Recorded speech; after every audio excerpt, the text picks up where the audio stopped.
Hi friends, easy veg రెసిపీస్కి తిరిగి స్వాగతం. ఇవాళ నేను మీకు చూపించబోయే రెసిపీ కంద గారెలు. కరకరలాడే రుచికరమైన కంద గారెలు లేదా కందవడలు. ఈ కంద గారెలు కందతో చేస్తాము. కంద ఉన్న కూర సరిపోదు, అందరికీ కూర చేస్తే సరిపోదు అన్నప్పుడు గారెలు చేస్తే అన్నంలోకి నంచుకోవడానికి బాగుంటాయి. అంతేకాకుండా టీ టైమ్ స్నాక్గా కూడా చాలా బాగుంటాయి. ఇవి చేయడం కూడా చాలా తేలికండి. రకరకాలుగా చేస్తారు. ఇవాళ నేను ఒక రకం చూపిస్తున్నాను మీకు. ఇందులో కందని శుభ్రంగా చిన్న ముక్కలు తరుక్కొని గ్రైండ్ చేసుకోవచ్చు లేదా తురుముకోవచ్చు, ఎలా అయినా చేసుకోవచ్చు.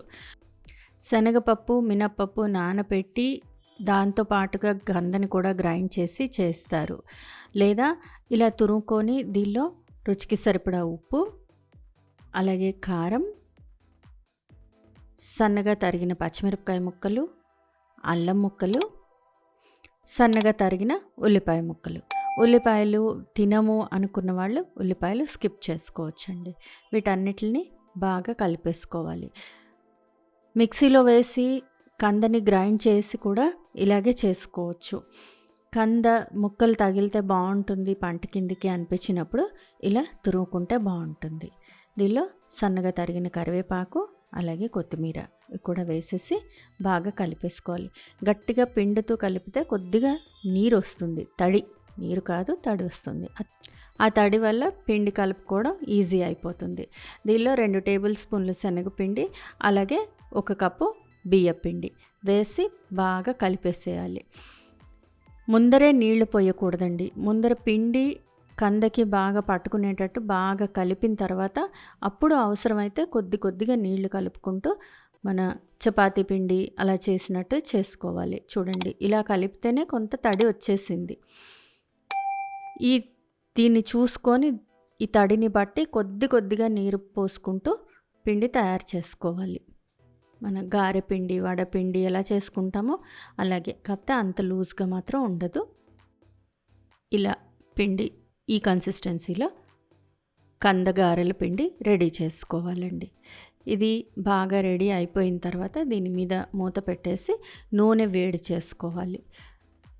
నూనె బాగా వేడెక్కిన తర్వాత మీడియం ఫ్లేమ్లో పెట్టి కంద గారెలు తయారు చేసుకోవాలండి.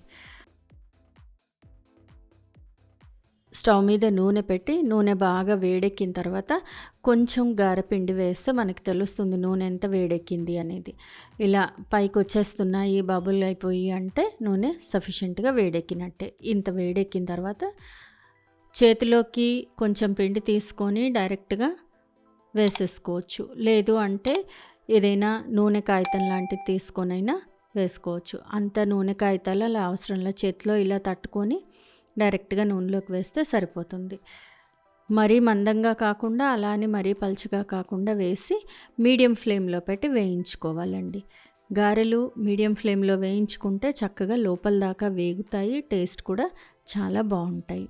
నూనెకి సరిపడాన్ని మాత్రమే వేయాలి, మరీ ఎక్కువ వేసేయకూడదు. ఒక 4-5 వేస్తే సరిపోతాయి. ఇలా చక్కగా పల్చగా, వీలైనంత పల్చగా అద్దుకొని వేసుకుంటే చాలా బాగుంటాయండి. కరకరలాడుతూ ఉంటాయి, అలాగే లోపల సాఫ్ట్గా కాలుతాయి, చాలా బాగుంటాయి. ఇవి మీడియం ఫ్లేమ్లో వేసి కొంచెం బ్రౌనిష్ కలర్లోకి వచ్చే వరకు వేయించుకోవాలి. ఇంతే, కందగారెలు ఇంత సింపుల్గా చేసేసేయచ్చండి. చూడండి, ఈ రంగులోకి వచ్చేదాకా మీడియం ఫ్లేమ్లో పెట్టి వేయించుకోవాలి. కందగారెలు పిల్లలకి స్నాక్ బాక్స్లా ఇస్తే కూడా బాగుంటాయండి. అంతేకాకుండా కంద ఉన్నది సరిపోవట్లేదు అనిపించినప్పుడు కూర చేసే బదులు ఇలా గారెలు చేస్తే ఇది కూడా చాలా బాగుంటాయి అన్నంలోకి నంచుకోవడానికి. మా చిన్నప్పుడైతే అలాగే చేసేవాళ్ళు, ఇప్పుడు స్నాక్స్ లాగా ఇస్తున్నారు. కానీ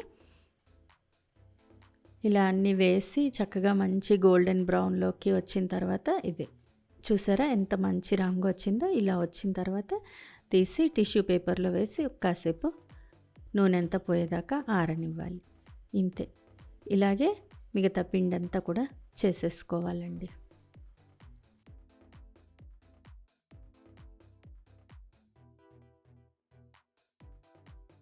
ఫ్రెండ్స్, ఈ రెసిపీ మీకు నచ్చినట్లయితే మీరు ట్రై చేయండి. మీ ఇంట్లో వాళ్ళకి టేస్ట్ చేసి చూపించండి. ఎలా వచ్చిందో నాకు కామెంట్ బాక్స్లో కామెంట్ చేయండి.